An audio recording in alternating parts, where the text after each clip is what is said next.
Anatomical regions pada bagian upper limb dan lower limbs. Pada bagian pada ini adalah judul yang akan saya ambil, anatomical regions, upper limb dan lower limb. Ini adalah bagian upper limb dan lower limb. Oke, yang pertama itu upper limb. Bagian yang pertama itu terdapat yang namanya aksila. Aksila atau yang sering kita sebut sebagai ketiak adalah ruang berbentuk piramida yang berada di antara lengan atas dan dinding dada. Area ini berfungsi sebagai jalur penting struktur saraf, pembuluh darah, dan limfatik menuju lengan. Oke, jadi di sini itu aksila itu terdapat tiga bagian. Yang bagian pertama itu berada di sini. Lalu bagian kedua dari ini. Lalu bagian ketiganya itu cukup jauh, ada di bagian sedikit ke bawah. Jadi ini yang disebut sebagai aksila.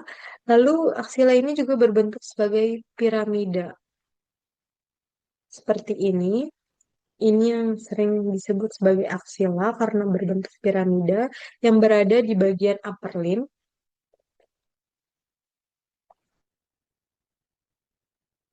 Lalu selanjutnya di sini ada yang bagian kedua dari upper limb yaitu fossa cubiti. Fossa cubiti merupakan lengkungan segitiga di bagian depan siku yang berisi otot, saraf, dan pembuluh darah penting seperti tendon biceps, saraf medianus, dan arteri brachialis. Secara klinis, area ini penting untuk pengambilan darah karena vena kubital median yang besar dan mudah diakses berada di dalamnya, serta digunakan untuk mengukur tekanan darah karena arteri brachialis mudah diraba. Jadi ini jadi ini merupakan lengkungannya yang berbentuk segitiga yang disebut dengan fossa cubiti. Oke. Pada bagian ketiga upper limb yaitu ada carpal tunnel. Carpal tunnel adalah sindrom terowongan karpal, yaitu kondisi di mana saraf median di pergelangan tangan tertekan dan menyebabkan gejala seperti kesemutan, mati rasa, dan nyeri pada tangan atau jari. Hal ini terjadi karena terowongan karpal, ruang sempit di pergelangan tangan tempat saraf median dan tendon melewati menjadi menyempit. Ini bagian carpal tunnel. Lalu yang keempat, di sini terdapat upper limb anatomical soft box. Dia merupakan lengkungan segitiga di bagian pergelangan tangan yang menjadi terlihat jelas pada saat ibu jari diangkat menjauh dari telapak tangan. Lengkungan ini terbentuk oleh otot tendon dan di sekitarnya, seperti tendon otot extensor, pollicis longus, lalu ada extensor pollicis brevis dan adduktor pollicis longus. Ini loh, ini merupakan dari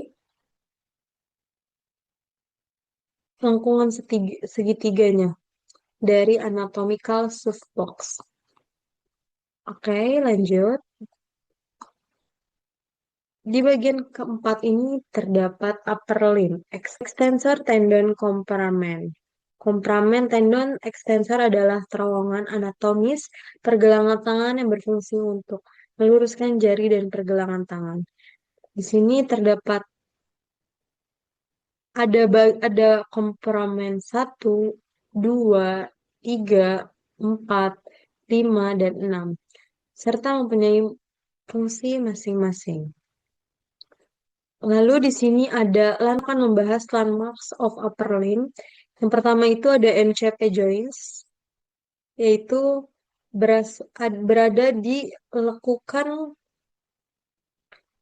ketiga dari jari-jari. Lalu di sini ada crease of MCP joints. Di sini.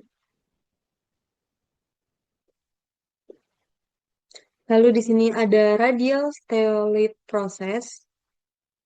Di sini ini bagian radial steatoid process. Lalu di sini ada ulnar steatoid process di bagian ujung ulnar. Lalu di sini ada visiform atau yang itu di bawah jempol, di sini bagian bawah jempol. Lalu ada elbow crus, elbow crusher.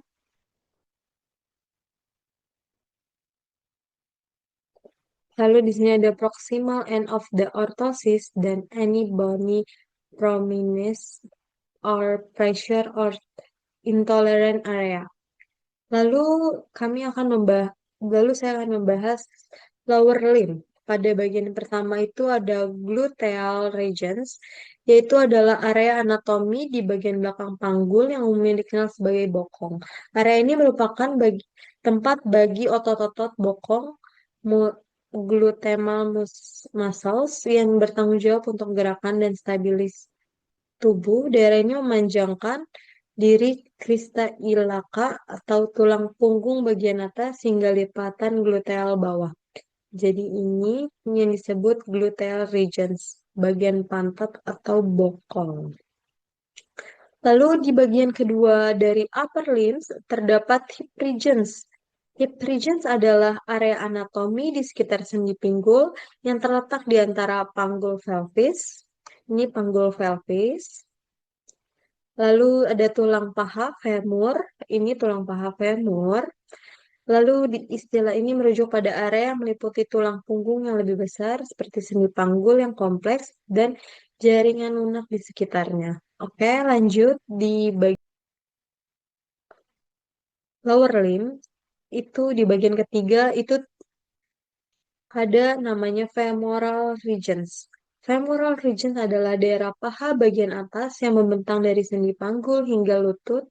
Daerah ini secara anatomis dikenal sebagai regio formalis dan merupakan tempat penting bagi tulang paha femur, otot, saraf pembuluh darah, dan ligmen.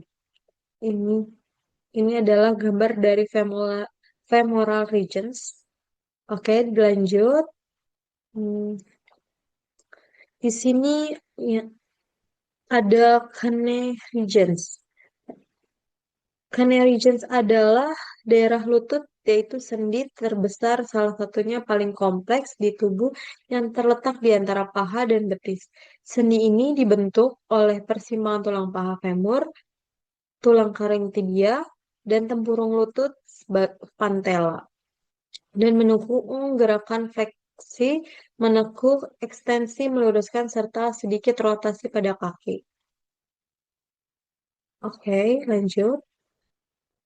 Di sini terdapat lower limb pada bagian leg region,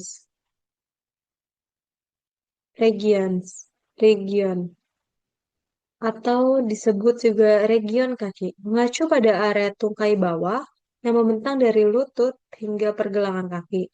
Daerah ini berbeda dari paha, antara panggul dan lutut, dan kaki dan telapak kaki. Ini adalah gambar dari leg region. Oke, lanjut.